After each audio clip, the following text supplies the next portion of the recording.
Famous ಆಗೋದಕ್ಕೆ ವಿಮಾನ ನಿಲ್ದಾಣದಲ್ಲಿ ಬಟ್ಟೆ ಬಿಚ್ಚಿ ಓಡಿ ಹೋದ ಮಹಿಳೆ. ಜನ ಮೊದಲಿನಂತಿಲ್ಲ, ಬದಲಾವಣೆಯಾಗಿದ್ದಾರೆ.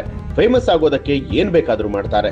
ಸೋಷಿಯಲ್ ಮೀಡಿಯಾದಲ್ಲಿ ಪ್ರತಿನಿತ್ಯ ಹಲವಾರು ವಿಡಿಯೋಗಳು ವೈರಲ್ ಆಗ್ತಾ ಇರುತ್ತೆ. ಅವುಗಳಲ್ಲಿ ಕೆಲವೊಂದು ದೃಶ್ಯಗಳು ಬೆಚ್ಚಿ ಬೀಳಿಸುವಂತಿದೆ. ಅಂತಹದೊಂದು ಶಾಕಿಂಗ್ ವಿಡಿಯೋ ಇದೀಗ ವೈರಲ್ ಆಗ್ತಾ ಇದ್ದು, ಓರ್ವ ಮಹಿಳೆ ವಿಮಾನ ನಿಲ್ದಾಣದಲ್ಲಿ ಸಂಪೂರ್ಣವಾಗಿ ಬೆತ್ತಲಾಗಿ ರಾಧಾಂತವನ್ನ ಸೃಷ್ಟಿ ಮಾಡಿದ್ದಾಳೆ. ನಾನು ಶುಕ್ರ ದೇವತೆ ಅಂತ ಹೇಳಿ ಕಿರುಚುತ್ತಾ, ನೀರೆರಚಿ ನಿಂದಿಸುತ್ತಾ ಆಕೆಯಲ್ಲಿದ್ದಂತಹ ಭದ್ರತಾ ಸಿಬ್ಬಂದಿಗಳ ಮೇಲೂ ಕೂಡ ಹಲ್ಲೆಯನ್ನ ನಡೆಸಿದ್ದಾಳೆ. ಕೆಲವರು ಸಾರ್ವಜನಿಕ ಸ್ಥಳಗಳಲ್ಲಿ ಒಂದಷ್ಟು ಜನ ಅವಾಂತರಗಳನ್ನ ಸೃಷ್ಟಿಸುವ ಮೂಲಕ ಇತರರಿಗೂ ಕೂಡ ತೊಂದರೆಯನ್ನ ಉಂಟು ಮಾಡುವಂತಹ ಘಟನೆಗಳಿಗೆ ಸಂಬಂಧಪಟ್ಟ ಹಾಗೆ ಸುದ್ದಿಗಳು ಕೇಳಿ ಬರ್ತಾನೆ ಇರುತ್ತೆ. ಇಲ್ಲೊಂದು ಅಂತಹದ್ದೇ ಆಘಾತಕಾರಿ ಘಟನೆ ನಡೆದಿದ್ದು, ಓರ್ವ ಮಹಿಳೆ ಪೂರ್ಣ ನಗ್ನಳಾಗಿ ವಿಮಾನ ನಿಲ್ದಾಣದಲ್ಲಿ ರಾಧಾಂತವನ್ನ ಸೃಷ್ಟಿ ಮಾಡಿದ್ದಾಳೆ. ಹೌದು, ಬೆತ್ತಲಾಗಿ ನಾನು ಶುಕ್ರ ದೇವತೆ ಅಂತ ಹೇಳಿ ಕಿರುಚುತ್ತಾ ಅಸಭ್ಯವಾಗಿ ವರ್ತನೆ ಮಾಡಿದ್ದಾಳೆ. ಅಷ್ಟೇ ಅಲ್ಲದೆ ಆಕೆಯನ್ನ ನಿಯಂತ್ರಿಸುವುದಕ್ಕೆ ಬಂದಂತಹ ಭದ್ರತಾ ಸಿಬ್ಬಂದಿಗಳ ಮೇಲೆ ಆಕೆ ಹಲ್ಲೆಯನ್ನ ನಡೆಸಿದ್ದು, ಈ ದೃಶ್ಯ ಇದೀಗ ಸೋಷಿಯಲ್ ಮೀಡಿಯಾದಲ್ಲಿ ಭಾರಿ ವೈರಲ್ ಆಗ್ತಾ ಇದೆ.